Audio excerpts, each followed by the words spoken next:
warahmatullahi wabarakatuh. Alhamdulillahirabbil alamin wa bihi nasta'inu ala umuri dunya waddin. Wassalatu wassalamu ala asrafil anbiya'i wal mursalin sayyidina Muhammadin wa ala alihi wa sahbihi ajma'in. Amma ba'du.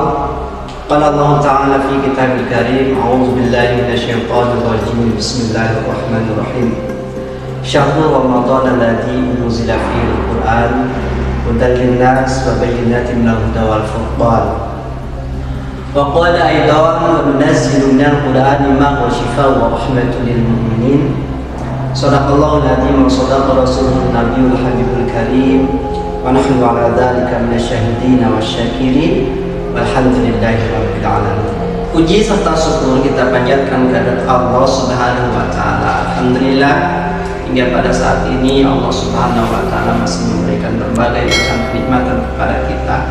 Di antaranya nikmat panjang umur, nikmat sehat walafiat, nikmat kesempatan, nikmat iman dan Islam, sehingga pada kesempatan ini kita masih bisa melaksanakan kewajiban kita, yaitu puasa di bulan suci Ramadan. Salawat salam semoga selalu tercurah kepada baginda Habibina wa Syafi'ina wa Maulana Muhammadin sallallahu alaihi wasallam. Tak lupa kepada keluarganya, para sahabatnya, dan umumnya kepada kita sebagai pengikutnya. Mudah-mudahan kelak di hari kiamat kita mendapatkan syafaatnya. Amin ya Allah ya Rabbal alamin. Ayah bunda juga anak-anak yang soleh dan soleh. Al-Quran merupakan kitab suci umat Islam, dan Al-Quran juga sebagai petunjuk, pedoman bagi setiap manusia. Sebagaimana Allah berfirman dalam surah Al-Baqarah ayat 185, Syahrul Ramadan alladzi unzila fihi al-Quran hudan lin-nas wa bayyinatin minal huda wal furqan. Jadi Allah menurunkan Al-Quran itu sebagai petunjuk. Kalau kita analogikan Al-Quran itu seperti Google Maps, pastinya seringkali kita menggunakan Google Maps. Nah, sama halnya dengan Al-Quran. Al-Quran ini pedoman di mana kita diarahkan oleh Al-Quran untuk mencapai sebuah tujuan. Google Maps biasanya seperti ini yang kita gunakan ketika kita akan menuju sebuah tempat. Contoh misalnya Busuk Riah hendak pergi ke Bogor misalnya nih, kemudian Busuk Riah belum pernah ke Bogor dan rute perjalanannya pun beliau tidak tahu. Nah, sehingga di era sekarang yang serba canggih, maka terjawablah kesulitan tersebut dengan apa? Dengan Google Maps.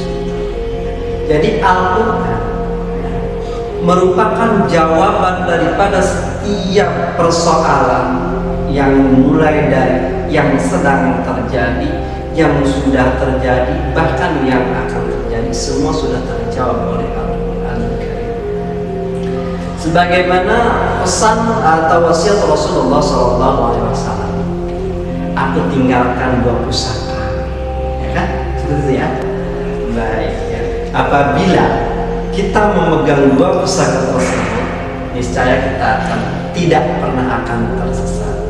Dan begitulah ketika manusia, ketika kita sebagai umat Islam berpegang teguh kepada Al-Quran sebagai pedoman kita, insya Allah kita. Pusaka yang dimaksud oleh Rasulullah SAW yang ditinggalkan kepada kita adalah Al-Quran dan As-Sunnah. Nah, Al-Quran ini selain daripada bacaan, karena asal kata Al-Quran diambil daripada kata qira'ah, di mana dalam Al-Quran ini apabila kita membacanya, niscaya kita akan mendapatkan pahala. Dalam setiap hurufnya ada kebaikan di sana, sehingga wajib kepada kita sebagai umat Islam terutama, maka kita dituntut untuk bisa membaca Al-Quran. Bagaimana kita bisa memahami Al-Quran? Bagaimana kita bisa mendapat petunjuk dari Al-Quran sedangkan kita tidak bisa membaca Al-Quran? Maka dari itu ayah bunda juga anak-anak yang soleh dan solihah. Al-Quran selain menjadi petunjuk, pedoman bagi kita sebagai umat Islam, Al-Quran juga merupakan sebuah obat, di mana Allah Subhanahu wa Ta'ala berfirman, "Wa nunazzilu minal Qur'ani ma huwa syifaa'un wa rahmatun lil mu'minin." Allah menurunkan Al-Quran sebagai obat, sebagai rahmat bagi orang-orang yang beriman. Dalam sebuah riwayat diceritakan ada seseorang yang datang menghampiri Ibnu Mas'ud. Kemudian orang tersebut memohon meminta kepada Ibnu Mas'ud untuk diberikannya sebuah nasihat. Kata seorang tersebut, "Wahai Ibnu Mas'ud, tolong berikanlah aku nasihat, di mana pada saat ini hatiku sedang gundah gulana." Mungkin lagi kalau nah, orang tersebut ya kan meminta nasihat kepada Ibnu Mas'ud. Maka Ibnu Mas'ud memberikan beberapa nasihat. Kata Ibnu Mas'ud, "Jika hatimu dalam keadaan gundah gulana, kacau balau, kusut, maka datanglah kepada 3 tempat.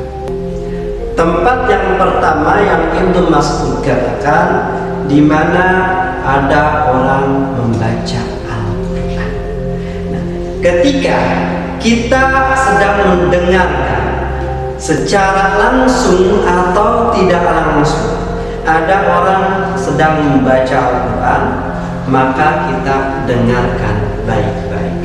Niscaya kita akan mendapatkan rahmatnya.